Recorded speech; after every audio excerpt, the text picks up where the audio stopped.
And now, your first alert weather.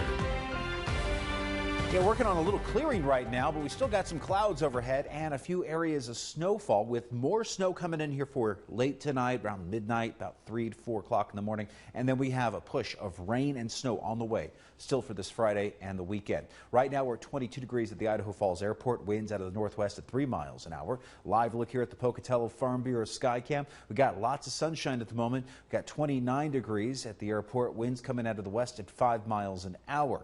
Salmon's been seeing some sunshine right now, a few clouds, mostly just some high-level clouds over the mountains. 32 degrees, no wind at the airport there. And then moving over into Jackson, it's still been fairly snowy, and you can see the snow sticking to the roads here at 18 degrees. Feels like 11 with winds currently out of the southwest at 5 miles an hour. Now, there are a few watches and advisories to get to.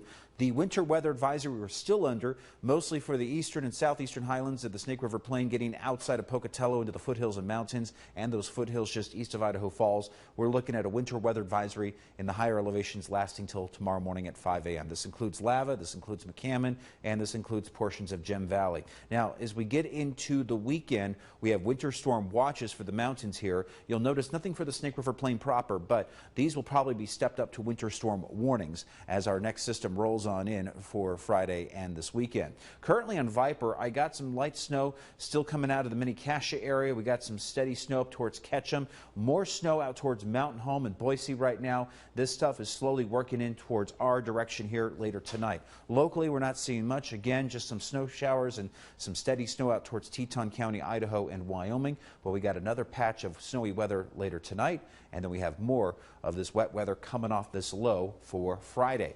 Now, low is going to be meeting up with the Pineapple Express. That's a plume of moisture that slides into central and southern California. We're going to tap into that here as we get into Friday. And as a result, we get this subtropical push of moisture. We get this slight bump in temps for Friday and this weekend. That's going to take us above freezing. That's going to lead to the rain-snow mix. As you can see, we're nudging in just some slightly warmer air ahead of that next cold front. And as a result, we'll hit highs around 40 degrees for Friday, and that's going to lead to a wintry, slushy mix. Here's a look at that close-up on the Vipercast tonight. We have the snow drifting in past midnight. This is what it looks like about 4 a.m. here. We got snow from central Idaho down to Bear Lake and then into Jackson. And then that snow clears out pretty quickly for your Thursday. It's going to be a bit breezy here for your Thursday, partly cloudy skies and some snow in areas like central Idaho, but not much. Then the snow really starts to get kicking in here for tomorrow night around 10 o'clock, 11 o'clock. And then we'll see snow overnight into early Friday with a rain-snow mix for the morning and midday as temperatures warm just a touch. And we'll have gusty winds with the rain and snow with those strong winds out of the southwest. Speaking of the winds, yeah, a nuisance tomorrow. We're going to start to get those winds into the teens here for your Thursday, but watch what happens for Friday. Those southwesterly winds really crank up, elevating our temperatures, and we got winds well into the 30s with gusts approaching 40 miles per hour in some spots. So we're definitely going to see rain and snow for Friday. We're at 100% chance there. And then we have another wave of wet weather coming in next week with highs in the 30s and 40s. It's going to be more of the springtime slushy mix of precipitation. 28 for Lava, 30 McCammon, 31 in Preston. We got 27 for St. Anthony, 29 for Rexburg, 28 in Jackson tomorrow. And temps in Jackson are warming to the 30s and even close to 40 degrees this weekend for Friday. A high of 37 for Friday, low to mid 30s this weekend, and we're expecting to see temps in the upper 30s for highs with freezing overnight lows. A similar story at the Rexburg 8-day outlook, highs around 40 for Friday, low 30s for Saturday, mid 30s for Sunday. As we go into central Idaho, a high of freezing, 32 in Salmon, 31 in Chouse, 21 in Mackay, 24 in Arco. Highs in the Salmon area into the mid 40s for Friday. Gusty winds will start to pick up also for the valleys of central Idaho with a shot of rain and snow for Friday and some leftover showers Saturday and Sunday.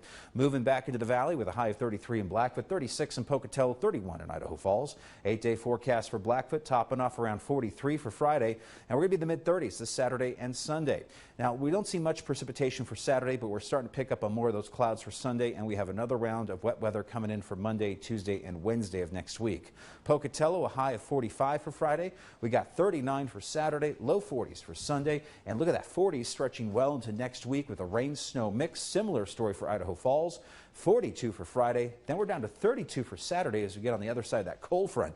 But then the temperatures are warming for highs back into the 40s, low 40s Monday and Tuesday with the arrival of another system with more soggy conditions. A rain-snow mix there for Tuesday. So Todd, more of this springtime weather pattern now just starting to leap in here. We go from the dead of winter and then we're starting to pull in highs into the 40s with rain. Yeah, Here it warming comes. up. A little bit of that Saturday's backed off then to just Friday for the most part. Yeah, it looks like Friday's going to be the main event, and then we're left with a lot of wind for Saturday. Okay. All right, Michael, thanks a lot. Well, coming up, the Utah Jazz look to keep